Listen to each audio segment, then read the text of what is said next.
Welcome to week 2 of the Dolphins Apocalypse 2025. The Miami Dolphins are looking to rebound from last week's 33-8 drub. I don't even know how to call it.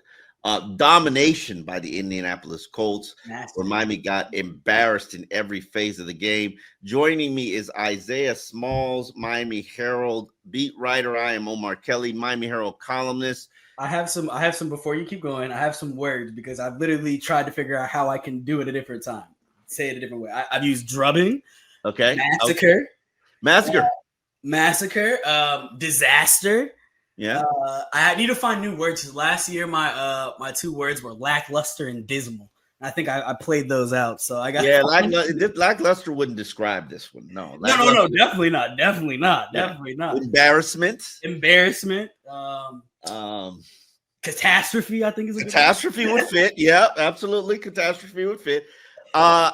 Here's what I find interesting about today. Today is Wednesday. Mm-hmm. It's a day after the day off.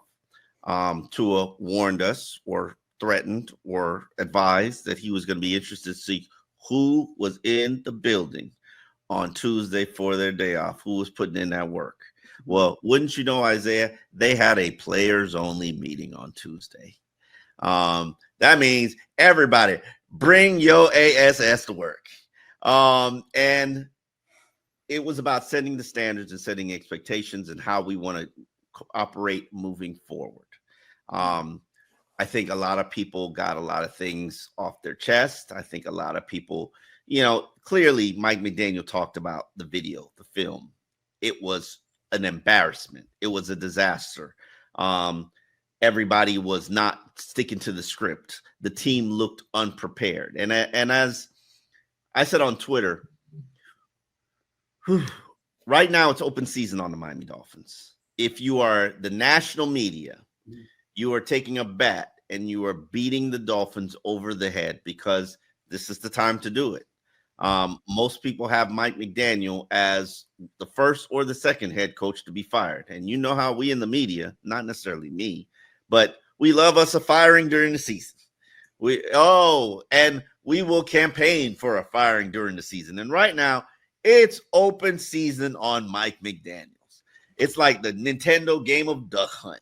I don't even know if you remember Duck Hunt. I do know Duck Hunt. I'm not that young. Good God. You don't know Duck Hunt. I do know Duck Hunt. I might not have played it. That was a Nintendo 64 game, right? No, it was a regular Nintendo before the 64. No, the 64 was a fancy Nintendo. Okay. But here's the thing. Right now, if you claim that Mike McDaniel has lost his team,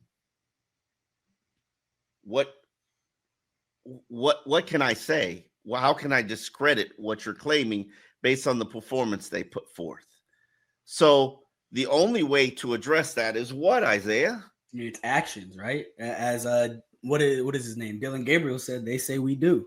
I think that's the only way because right now it's just talk, right? It's just talk. You can tell me, that, you've done the work. We've corrected the mistakes. We've done X, Y, Z, everything. But until Sunday, 1 p.m. happens and we get that first kickoff, Riley Patterson puts that ball in the air or Borealis or whatever the kicker's name for the Pats kicks that ball off, that is when we will know whether or not Mike McDaniel has truly lost this team. Because, look, man, certain things have to be solved between the lines, right? Like as much talk as this team has done from the off season to training camp until this week, and even this week, like it's to me, it's all talk. Like at some point, the rubber has to meet the road, and you have to perform, right? And until we see that, right, it's all talk, man. So hopefully it'll change. Hopefully we get a more spirited performance from the Dolphins because I think, on Sunday, just looks like they got smacked in the mouth and they were surprised. Like, why are you hitting me? That was in the scrimmage in Detroit and Chicago. Like that. Yeah, this is a season. You gonna get slapped in the mouth. No, I don't think that's a fair. You don't think that's fair? No, I don't think that's fair. Because you know why they lost. They turned the ball over. I don't think turnovers were a smack in the mouth. they struggled to pick up the blitzes. Had to force to become one-dimensional. Mm-hmm. They turned the ball over. They had like 12 possessions in the first half. Like, how do you win and play with 12 possessions? And they were down by 20 points in the first half. Like, I just think they played sloppy ball. They played, not assignment football. Supposedly, people were freelancing. The question is, how do you get it corrected? And will the players respond to those corrections? Do they buy into their coaches? Here is Mike McDaniel talking about how he's going to get this team to respond to the way they performed against the Colts. I think as a coach and a leader, I have to teach. And what levels of anger does that bring out of me? Well, it's about intent. So were you unprepared for with a controllable? Were you unprepared for the game based upon assignment? That triggers me. So when that did happen, it wasn't the major thing, but when it did happen, yeah, I was pissed because you're taking down everyone when you aren't on your job responsibilities. However, it was, to me, something more than that. It was, kind of the reason that a lot of guys had confidence going into the game was because of our preparation and how hard we work and what we work at. And so when you don't display those on Sunday, it's frustrating. But I tried to figure out why and communicate with that directly. Then on top of that, you let people know that no one gives anything about any of your problems. No one cares if somebody is like, no one cares if you have a sack or you give up a pressure and a receiver doesn't execute a route, or the quarterback doesn't hit the right read, or the play caller made the wrong call. It doesn't matter. What you have to do is control the controllables.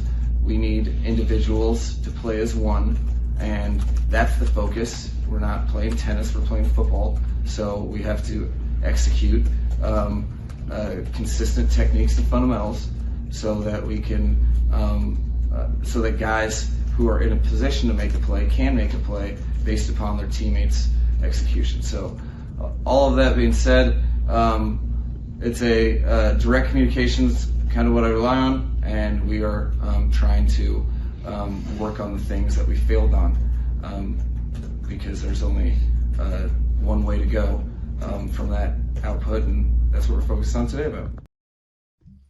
Yeah, Isaiah, that's the Dolphins' rally cry. The question is, how will they respond? Tua Tagovailoa was challenged with Xavier Howard's comments this week in terms of talking about, Xavier said, basically, all you have to do is take away Tua's first read, and then it's panic city. Is that the correct quote? Panic mode. Panic mode. How do you respond to that, Isaiah? I mean, look, we're talking about a guy who is second in the NFL when it comes to 3+ turnover games, right? He has 7. Coincidentally, the Dolphins are 0-7 when that happens, right? So as of, what's the date today? September 10th, 6:14 p.m. I don't think that there's anything that you can say to discredit it. Again, for me, I'm done with the talk right now. I want to see a better performance on Sunday, because look, if we're let's go back to last year, right? Like, he had a good season last year. However, availability was a concern, and 2, his 7 interceptions came in 3 games. He had 3 interception games against the Packers and against the against the Bills and against the Texans, right? So to me, what does that mean to me? It means that when you have a little bit of trouble, when you have a little bit of adversity, when something happens and you turn the ball over once, it's hard for you to bring yourself out of that, right? Not according to it, because he doesn't even know. He doesn't even remember. Exactly, and that's part of the problem. That, to me, that's part of the problem. I think once, and it's okay. Like, I think it's okay to not know certain things about yourself, not realize certain things about yourself. But when someone brings it to your attention and says, "Hey, this is an issue. At that point, as an adult, as a man, as a woman, as just a person in general, it's up to you to hold yourself accountable and change your standard, right? Most people don't do that. Well, and that's exactly how you get to the position that we're in, right? That's how we get to the position we're in nationally, how we get to the position we're in politically, how we get to the position we're in when it comes to this team in sports, right? The lack of accountability. And I hope that he went home, he reflected on it. He said, when I asked him straight up, like, how do you decompress from these games? He told me he doesn't sleep after that. And so I personally took that as, I'm gonna need you to sleep, my brother, because that doesn't do wonders for you, moving down the line. But I will say this, like, hopefully that players owners meeting was something that these guys can rally around, because look, and to me, there's nothing like people doubting you, right? When everyone's around you saying you suck, you're gonna get fired, that can be a internal rallying cry. And hopefully, I know Tua doesn't pay attention to the media and all that stuff, but I know that there's guys on the team that are younger and that they do, and I'm sure they're seeing it. And so I hope that some of the things, not everything, right? Because you don't need somebody calling Mike McDaniel a nerd like Rex Ryan did, which to me was totally uncalled for. Like, you can critique. Look, bro, I'm not into the name calling, bro. I'm not into the name calling. Listen. Man, you gotta find out a way to express yourself in a way. Nerd boy was the comment. Yes, you gotta find a way to express yourself in a way that doesn't end in. It's Rex Ryan. He's Rob Ryan's son. I get it. This is the man that had a verbal sparring match with Channing Crowder when he was a player and Rex was a coach. Like, they went for days back and forth. I get it. I understand it. But hopefully, like, there are leaders on this team that not internalize those comments, right? But have some sort of thing inside, an internal motivation where, look, if you think that I can't do it, I'm going to show you I can do it. And hopefully that is something that is a message that is spread throughout the team. No one believes in you. What's the Michael Irvin thing? Nobody believes in you. What are you going to do? That's what I want to see, man. I want to see them do something about it. Well, definitely they're facing a lot of criticism this week. Tua Tagovailoa himself is facing a lot of criticism because of the turnovers, because of Xavier Howard's comments. And here's Tua's response. You look at the play for what it is. You look at the timing of it. Is that the right timing? Was I playing in the right timing of that play or not? There's a lot of them where I should have progressed, but didn't. That's what my feet had told me to do, but I didn't do that. So I think it's one of those where it's trust your technique, trust your footwork, and then you just go through your progression in that sense. How frustrating is it to watch and go back and see things that you could have done differently? Were they easy remedies, I guess? Is it something that you think that's easy to bounce back from what you saw? Well, I would say those are definitely correctable. More often than not, it's just trusting the training and not trying to go out there and make a play on every play if that's not what the defense is allowing to happen. Yeah, that's a very interesting comment that Tua makes, and I think it's interesting because of the comments Xavier Howard's making, because of the game plan you saw from the Indianapolis Colts, which I think you'll see a lot of from other teams. I think you'll see a blend, a marriage of, because Colts game plan defensively reminds me a lot of Houston's. Mm-hmm. And Houston was really a situation where they showed him one look, then switched it up on him after the ball got snapped. And it led to him turning the ball over. And I think the Colts did a lot of the same thing. Now, how is he going to respond to it? That in terms of Xavier's comments, the book has been out on Tua for 3+ years now. Force him to throw outside the numbers. Teams can try to do that, and it benefits them when they're trailing, when the Dolphins are trailing, especially big, because if you know he's going to throw outside, if you crowd the middle of the field, you know he's going to throw outside the numbers, and that's when you can jump his routes. And that's when you can possibly pull off some interceptions. But here's the thing. A lot of teams have tried to do that and have had little success. There's a reason why Tua is one of the few quarterbacks that has had 300 passer rating seasons. It's the efficiency that he plays with. But you can't always be sharp all the time.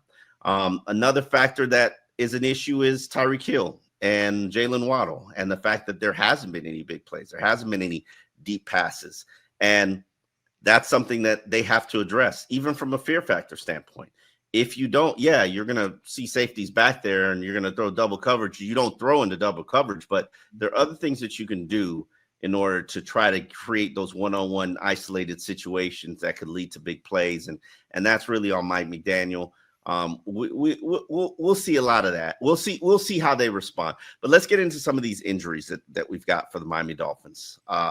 Isaiah, you know how I feel about the offensive line. You know how I feel about the backups on this offensive line. And now we've got two heading to the starting lineup because of Austin Jackson's toe injury. It's not broken, according to you and Mike McDaniel. I did the x-ray myself. So. Yeah. But it was broken previously, correct? So, yeah. Is that something that they said? I didn't. Yeah, I think that's something that they said. So it's not broken again, I guess. Okay. And then we've got James Daniels, who suffered a pectoral injury 3 snaps into the game.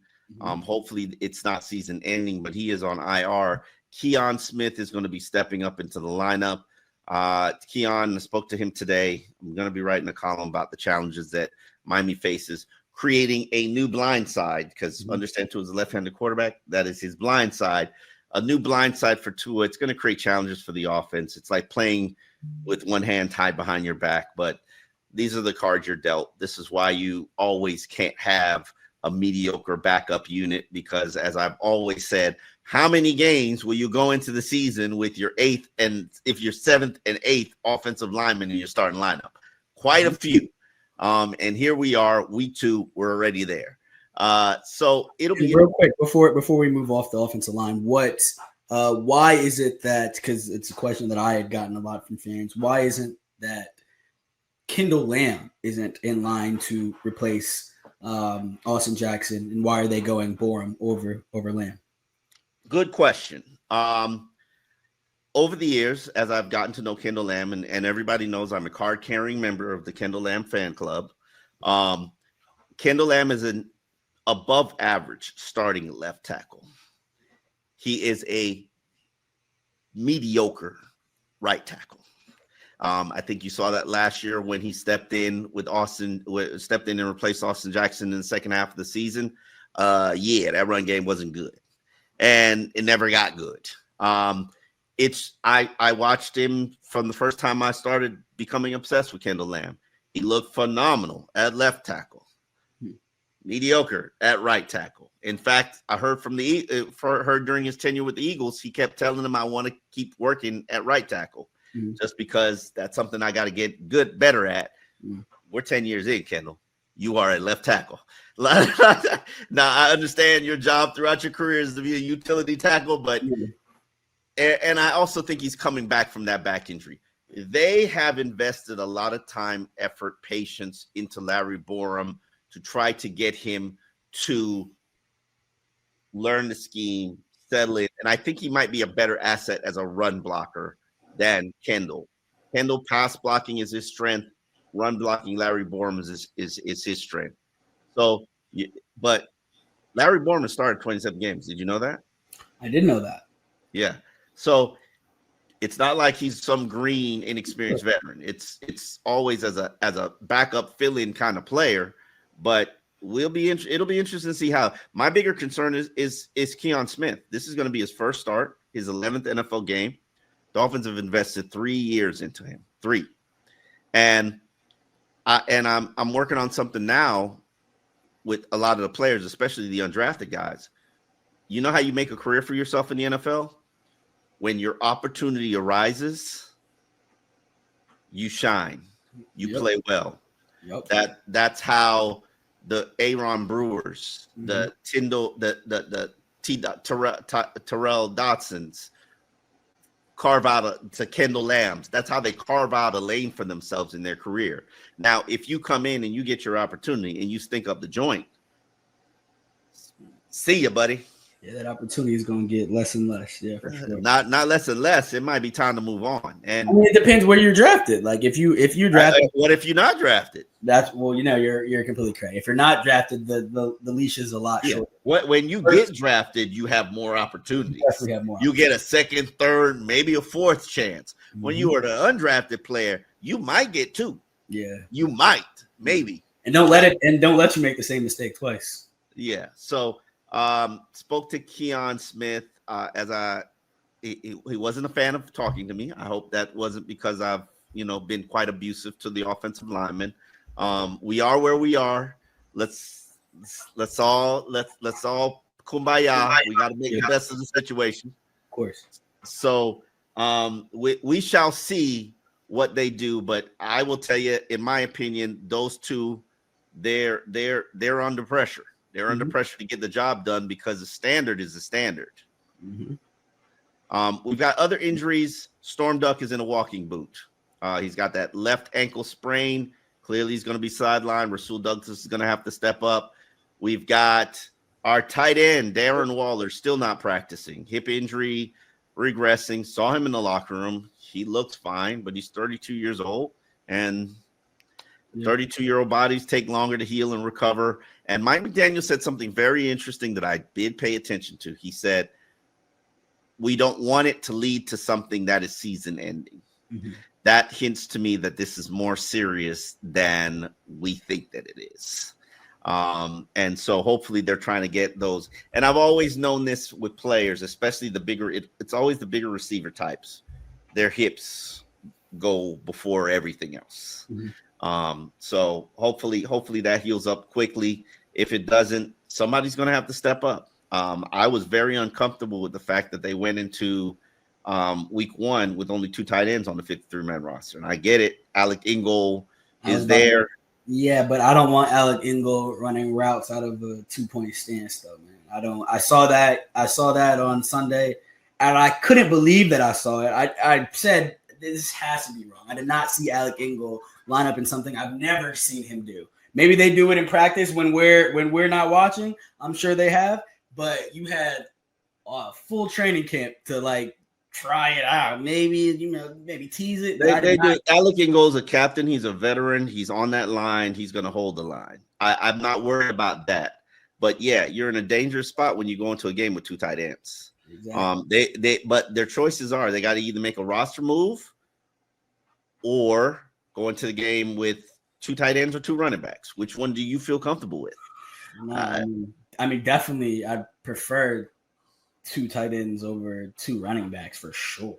Okay. For sure. We've also got big man Benito Jones, who I believe he practiced today. I didn't see him practice today. No, hold on. Let me get you the injury report. Oh no, it was DNP. Yeah, he was a DNP with an oblique injury. Benito Jones was a DNP. Ashton Davis was limited today with a knee, which is different than the calf injury that he initially suffered. So if Benito Jones doesn't play, then you get Jordan Phillips and Zeke Biggers elevated. That's going to create some challenges for your defensive line. Saw Ethan Bonner working more aggressively with the trainers with that hamstring injury, but he looks like he's a couple of weeks away. On the Patriots side, Christian Gonzalez, their stud cornerback, he did not practice today because of a hamstring injury. Harold Leonard III did not practice because of a foot injury, and offensive tackle Morgan Moses did not practice because of a foot injury. As I've always say, you got injuries, they got injuries. The question is, how do your backups perform? And we're being tested early. You missed one. I'm surprised you didn't say Jalen Waddle, the shoulder injury, man, limited. He look. I'm gonna be honest. When I saw him hit the ground on Sunday and he got up, he looked a little bit. The way he was holding, I thought it might have been dislocated or something like that. But he obviously came back and he was good. But definitely something worth paying attention to. A limited practice. I have more of a concern, and I'm just being honest with you about Tyreek coming on and off the field and not being on the field on third downs. But you're right. We are where we are.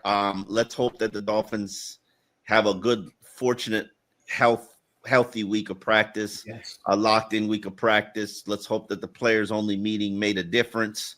Yeah. But if the Dolphins don't produce a win against the Patriots, the countdown officially begins, because in my opinion, you lose your first 2 games and then you go up to Buffalo, and let's say you take an L in that Thursday night game.